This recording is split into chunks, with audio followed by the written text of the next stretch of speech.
Tahun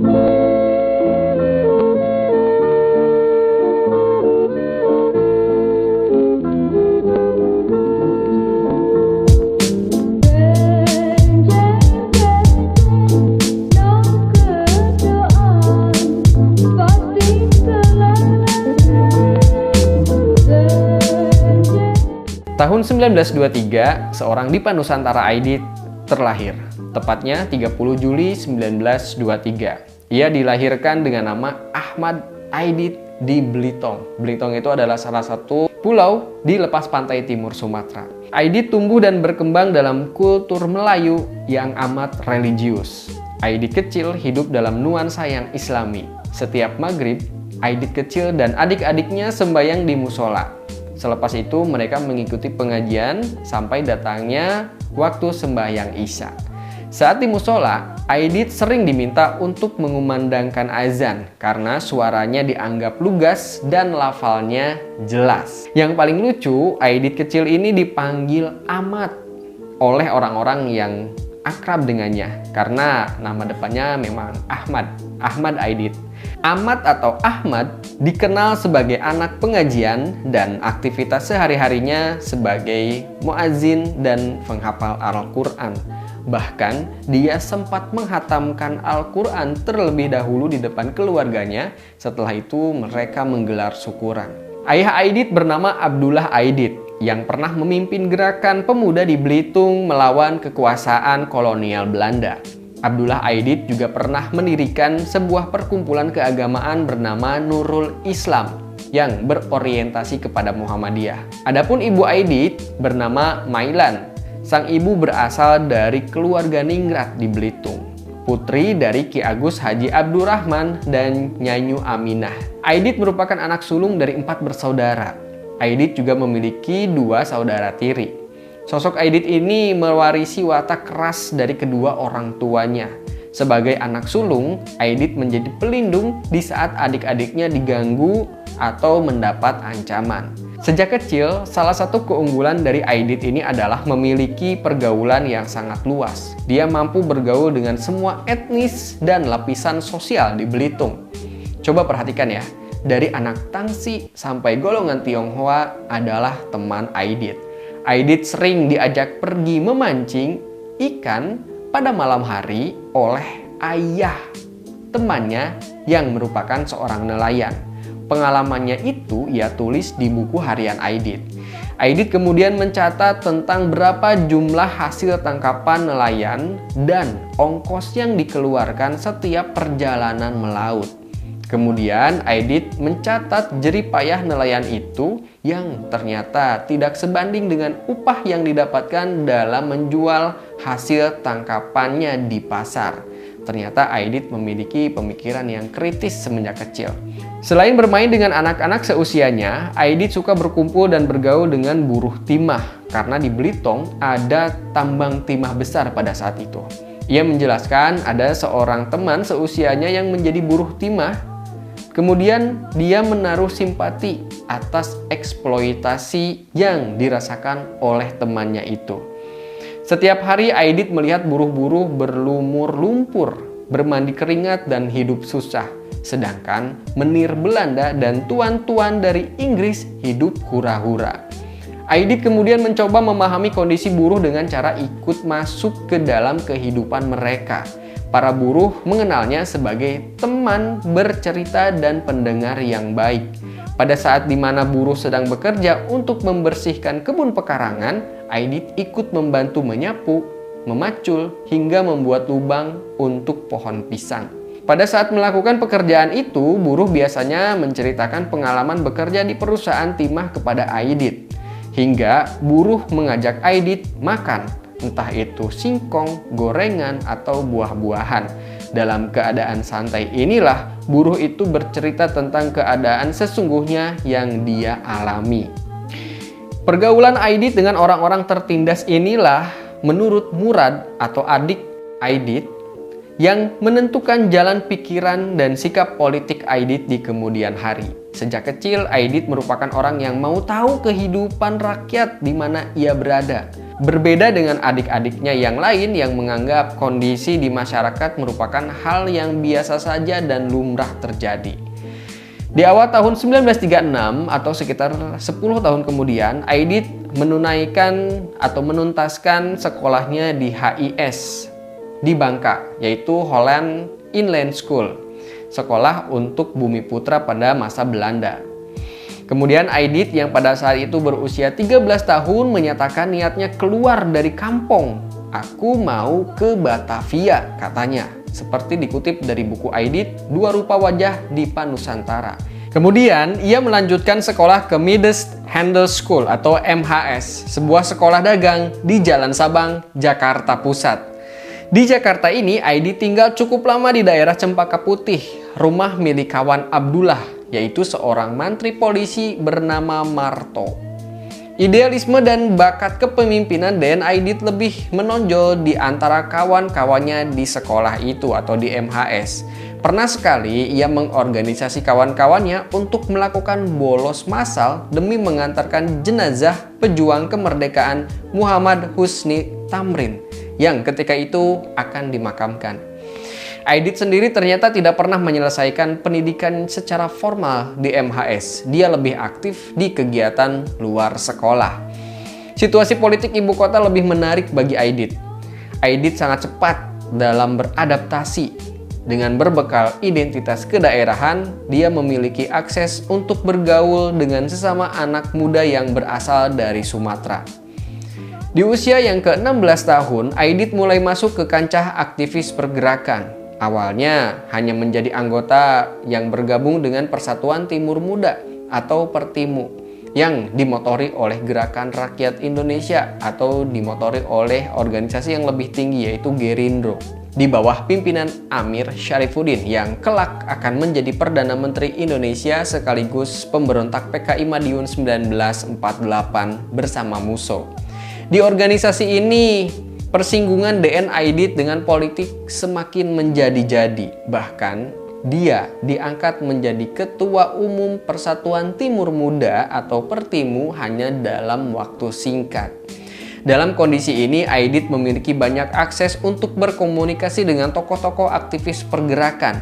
Aidit juga semakin menyukai pada ideologi kaum kiri, yakni ideologi yang diasosiasikan dengan ide-ide seperti kebebasan, persamaan derajat, solidaritas, pembelaan hak-hak, dan perjuangan kaum sosial. Masuk ke awal pendudukan Jepang sekitar tahun 1941-42. Minat Aidit terhadap ide-ide Marxis semakin berkembang cepat di bawah gemblengan langsung M. Yusuf, pemimpin PKI setelah Perang Kemerdekaan. Aidit meminjam buku salinan Das Kapital, yaitu buku yang kental dengan pembahasan Marxis dan komunis. Pada tahun 1943, Aidit mulai melibatkan diri bersama PKI ilegal. Pada masa inilah ia memutuskan mengganti namanya kemudian menjadi Dipa Nusantara Aidit. Menurut adik-adiknya, pergantian nama itu dilatar belakangi perhitungan politik. Dipa Nusantara Aidit yang sebelumnya Ahmad Aidit. Sejak perubahan nama itu, kemudian tidak banyak orang mengetahui asal-usul DN Aidit. Di tahun yang sama, yaitu sekitar tahun 1943, organisasi bernama Putra atau Pusat Tenaga Rakyat didirikan, dipimpin oleh tokoh bangsa yang tersohor, Soekarno, Hatta, Ki Hajar Dewantara, dan Kiai Haji Mas Mansur, yang kemudian keempatnya disebut sebagai Empat Serangkai.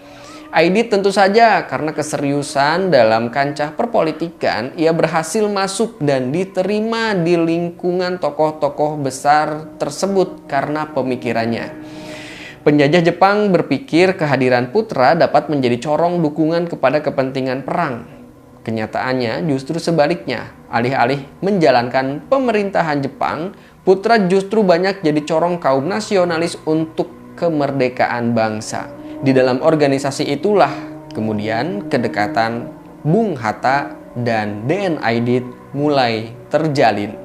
Aidit kagum dengan pemikiran Bung Hatta. Begitu pula sebaliknya. Karenanya, Aidit pernah disebut-sebut sebagai anak emas Bung Hatta di Putra. Kehadiran banyak tokoh bangsa membuat gerakan Putra ini semakin efektif. Namun, bukan berarti antar tokoh bangsa tidak terjadi konflik. Perbedaan pendapat kerap menjadi masalah di internal Putra. Konflik antar Soekarno dan Aidit pun di sini mulai meletup. Keduanya kerap berseberangan paham, termasuk masalah kecil. Aidit pernah tidak berdiri memberikan salam ketika Soekarno masuk. Bung Karno pun tidak puas dengan tingkah Aidit. Ia mencoba menanyakan langsung kepada Aidit dan jawaban yang didapatkan juga tidak memuaskan. Aidit menjawab dengan seperlunya. Aidit menuturkan, ia tidak berdiri karena Soekarno yang terlebih dahulu datang tanpa mengucapkan salam kepada mereka yang sedang ada di sana. Soekarno pun dianggap terlalu mematuhi kebiasaan orang-orang Jepang. Sedangkan kaum Bumiputra tidak begitu. Aidit lalu mencontohkan apa yang dilakukan Bung Hatta. Ia menganggap Bung Hatta kerap menyampaikan salam terlebih dahulu, baru seisi kantor berdiri dan membalas salam. Soekarno tambah geram, namun tidak demikian dengan Bung Hatta. Ia membela yang dilakukan oleh Aidit. Hatta lalu mencoba mengantisipasi konflik-konflik antara Bung Karno dan Aidit di kemudian hari. Ia mencoba mengambil jalan tengah, kemudian memisahkan keduanya sebagai solusi. Pada saat itu, usia Aidit 20 tahun, sedangkan Soekarno 2 kali lipat usianya. Walau demikian, Aidit dan Soekarno tetap satu visi dalam kemerdekaan Indonesia. Buktinya, tidak banyak yang tahu bahwa orang pertama yang mengusulkan Insinyur Soekarno menjadi Presiden Republik Indonesia adalah Dipa Nusantara Aidit. Saat mengetahui Jepang kalah, DN Aidit dengan sejumlah pemuda revolusioner menggelar kesatuan aksi. Hadir dalam pertemuan itu Khairil Saleh, Wikana, Aidit sendiri, Johar Nur, Paryono, dan lainnya. Dalam pertemuan inilah ide proklamasi kemerdekaan Indonesia diputuskan. Putusan itu kemudian disampaikan kepada Bung Karno dan Bung Hatta dan meminta agar keduanya memutuskan hubungan dengan janji kemerdekaan dari Jepang. Dalam pertemuan itu, Aidit mengajukan usul yang berpandangan jauh, yaitu agar Bung Karno ditetapkan sebagai presiden dan Bung Hatta sebagai wakil yang pertama di Indonesia. Saat itu, Bung Karno tidak bisa memutuskan sendiri. Para pemuda akhirnya mufakat untuk segera membawa keduanya pergi. Kedua pemimpin rakyat itu kemudian dibawa ke Rengas Dengklok. Sore hari tanggal 16 Agustus 1945 sekitar pukul 4 sore dibuat pertemuan kembali antara perwakilan pemuda dan Soekarno-Hatta. Hasilnya, proklamasi kemerdekaan Indonesia kemudian diumumkan keesokan harinya pada tanggal 17 Agustus jam 10 pagi. Dan di sana ada andil Aidit. Di awal tahun 1948, di bawah kepemimpinan Musso, ada sebuah peristiwa di Madiun, Jawa Timur. Peristiwa ini terjadi serangkaian konflik yang sangat serius antara unit-unit bersenjata yang berorientasi kepada PKI melawan unit-unit Angkatan Bersenjata Republik. Saat itu pemerintah pusat menilai yang terjadi di Madiun adalah pemberontakan kaum komunis, sehingga pimpinan tertinggi PKI kala itu, Musso, harus bertanggung jawab atas tragedi tersebut. Tidak terkecuali Aidit yang sangat jelas terafiliasi PKI. Aidit masih beruntung lolos dari eksekusi. Seakan kehilangan induk, Aidit dan kawan-kawan yang tersisa seperti Nyoto dan Lukman kemudian menghilang. Mereka diam-diam ternyata memperluas jaringan PKI di Jakarta dengan cara menyamar agar tetap di bawah radar. Aidit dan Lukman bahkan pernah dikabarkan kabur ke Medan atau ke Cina ketika pemerintah masih alergi dengan komunis. Padahal mereka diduga kuat tetap berada di Jakarta, hanya berpindah-pindah tempat dan hidup dengan menyamar. Aidit mengambil alih sebuah partai kecil yang tidak terorganisir dengan baik, yang masih menyimpan luka-luka setelah kegagalan pemberontakan Madiun beberapa tahun setelahnya. Dalam kepemimpinan baru, Aidit menjabat sebagai Sekretaris Jenderal, M.H. Lukman sebagai Wakil Sekjen 1 dan Nyoto Wakil Sekjen 2. Yang kemudian istilah sekjen atau wakil sekjen diubah menjadi ketua dan wakil ketua. Untuk memenangkan dukungan massa, amat penting untuk menampilkan PKI sebagai gambaran yang menarik bagi masyarakat yang lebih miskin, yang pada umumnya bersifat pasif. Aidit mencari dukungan di antara massa kaum buruh dan petani. Citra yang ditampilkan PKI di bawah Aidit adalah patriotisme yang lincah, simpatik terhadap agama, damai dalam mengejar tujuan, memikirkan masalah-masalah kecil yang secara sadar didasarkan oleh pendukung potensial mereka, yaitu buruh dan petani.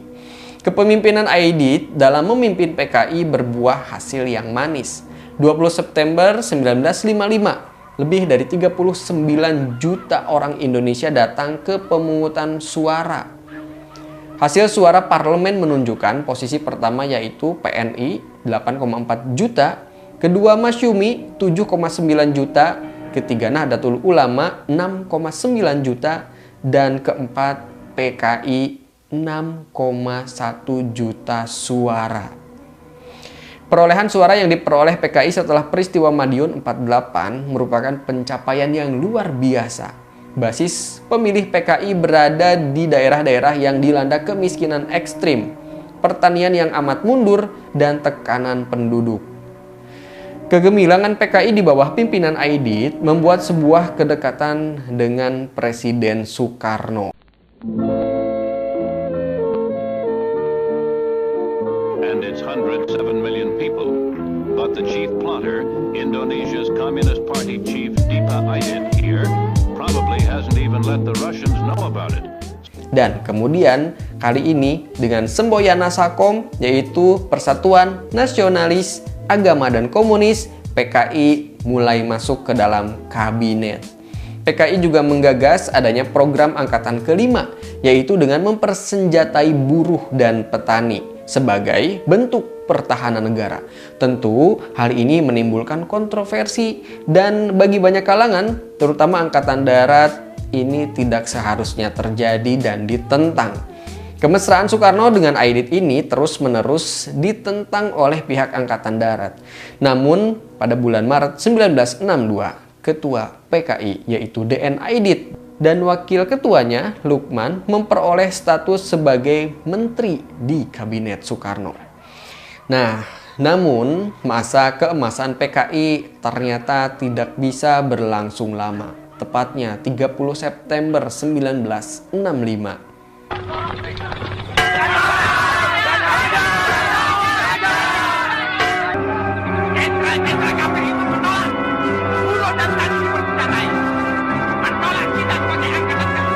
Semua kenang-kenangan indah dan cita-cita PKI akan dunia tanpa penindasan sirna seketika.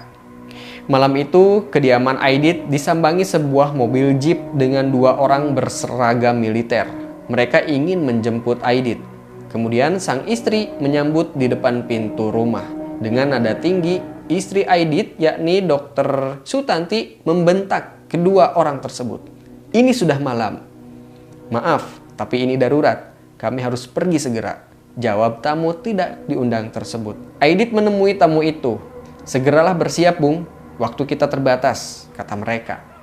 Aidit kembali ke kamar tidur sembari memasukkan beberapa pakaian dan buku ke dalam tasnya. Dia sempat terlihat ragu, apalagi istrinya beberapa kali melarangnya pergi.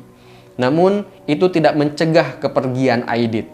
Malam itu adalah malam terakhir kali keluarga melihat Aidit. Sejak saat itu, mereka menganggap Aidit hilang karena mereka sama sekali kehilangan kontak. Mayor Sujono memberikan keterangan di Mahmilub. Dia adalah orang yang berseragam militer yang menjemput Aidit di rumahnya dan membawa Aidit menemui Kepala BC PKI, yaitu Syam Kamaruzzaman di Jalan Salemba Tengah, Jakarta Pusat.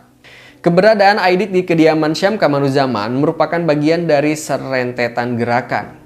Aidit juga bertemu dengan Mayor Jenderal Pranoto Rekso Samudro, yaitu perwira tinggi yang dekat dengan Bung Karno.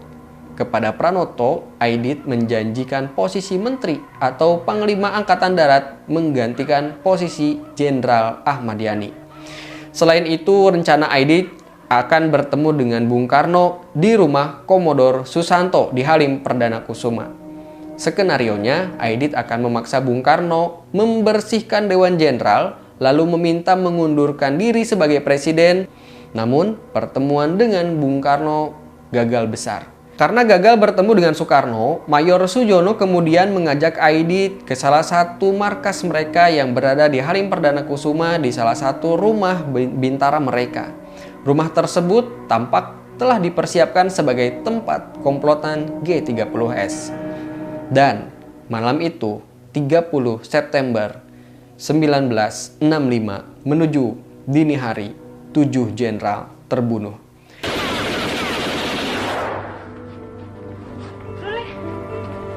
Esok harinya, kemudian Aidit diminta pergi ke Yogyakarta untuk evakuasi. Aidit tiba di Jogja pada tanggal 2 Oktober 1965. Di sana telah menunggu petinggi PKI yang lain, yakni Lukman, Wakil Ketua PKI 1. Seusai mendarat di Jogja, Aidit langsung ke Semarang untuk menggelar rapat dengan beberapa pimpinan PKI lain yang berada di jantung Jawa Tengah. Nasib PKI setelah 30 September 65 itu semakin terancam. Peristiwa kematian beberapa perwira TNI tinggi Angkatan Darat pada malam jahanam itu menyudutkan PKI. Mereka dianggap sebagai dalang utama. Para pemimpin PKI mulai diburu, terutama DN Aidit tentu saja. Aidit berniat berkeliling Jawa Tengah dan Jawa Timur, mengadakan rapat dengan para pemimpin lain untuk mencegah perpecahan internal PKI. Di samping itu, Aidit masih mencoba mengkomunikasikan masalah yang terjadi, terutama terkait nasib PKI setelah 30 September 65 kepada Soekarno. Kontaknya dengan sang proklamator kemerdekaan Indonesia itu dilakukan melalui Panglima Angkatan Udara Laksamana Maida Omar Dhani. Akan tetapi, itu juga tidak membuahkan hasil. Akhir peristiwa G30S PKI menjadi semakin jelas bahwa Partai Komunis itu akan segera usai. Upaya memburu DN Aidit tentu saja terus dilakukan. Sejak saat itu hidup Aidit berpindah-pindah sampai akhirnya upaya persembunyian Aidit terhenti di desa Sambeng, Surakarta dalam suatu operasi militer Brigade Infanteri 4 di Penogoro 22 November 1965. Pasukan tentara di bawah komando Kolonel Yasir Hadibroto. Aidit disembunyikan di rumah anggota Serikat Buruh Kereta Api. Sekitar pukul 21 setelah dikepung Letnan II Ning Prayitno dan anak buahnya, rumah itu didobrak dan digeledah. Dalam persembunyiannya, Aidit dikabarkan sedang berada di dalam lemari. Kepada Kolonel Yasir setelah ditangkap, kemudian Aidit meminta dibawa kepada Presiden Soekarno. Namun permintaan itu dianggap sulit oleh Kolonel Yasir. Jika Aidit ini saya tawan dan saya serahkan hidup-hidup, nanti sudah pasti ia akan bebas. Dan kalau bebas, maka perjalanan sejarah akan menjadi lain. Tutur Kolonel Yasir. Pada 22 November 1965, Aidit hendak dibawa ke Semarang, tepatnya menuju markas Kodam di Penogoro menaiki jeep dengan tangan terborgol. Hanya saja, raganya tidak pernah sampai di Semarang. 25 November 1965 setelah dilakukan interogasi, pimpinan PKI tersebut dieksekusi mati tanpa pernah sempat diadili. Pada hari eksekusinya itu, Aidit sempat menikmati kopi dan rokok. Bahkan saat akan dibawa, Aidit sempat meminta rokok. Kolonel Yasir kemudian memerintahkan anak buahnya untuk mencari sumur tua tak berair. Di sumur tua kering itulah kelak hidup Aidit akan berakhir. Saat akan dieksekusi, Aidit sempat mengingatkan pada para aparat militer itu bahwa dirinya adalah seorang menteri dalam kabinet Dwi Korah. Kamu tahu apa artinya Menko? Seorang wakil ketua MPR? Apa ini? Sumur. Untuk apa? Katanya kepada Komandan Yasir Hadibroto. Namun gertakan Aidit kali ini tidak berpengaruh. Pertanyaan Aidit itu kemudian dijawab oleh Kolonel Yasir. Saya mengerti, Pak. Kalau Bapak mau tahu sumur ini untuk apa, ini untuk Bapak. Bapak tahu kan kalau Pak Yani juga dimasukkan sumur seperti ini, kata Kolonel Yasir Hadibroto kepada Aidit. Sadar ajalnya semakin dekat, Aidit kemudian meminta waktu untuk berpidato. Jangan tergesa-gesa, saya mau pidato dulu, kata Aidit. Di akhir pidatonya yang berapi-api, Aidit lalu berteriak, "Hidup PKI!" Seruan itu kemudian membuat Kolonel Yasir menjadi geram. Seruan itu menjadi seruan Aidit yang terakhir. Sebab sejurus kemudian peluru langsung menyusup ke balik daging-daging Aidit. Setelahnya Aidit kemudian roboh dihantam timah panas. Jasad Aidit kemudian dimasukkan ke sumur tua. Persis seperti nasi pahlawan revolusi yang gugur dimasukkan ke sumur lubang buaya. Di atas jasad Aidit, para tentara menimbun sejumlah batang pisang, kayu-kayu kering, tanah, lalu membakarnya untuk menghilangkan jejak Aidit. Ketika detik-detik eksekusi, tidak banyak yang tahu bahwa Aidit ditembak mati, termasuk tentara brigade. Dan begitulah kisah akhir hidup DN Aidit.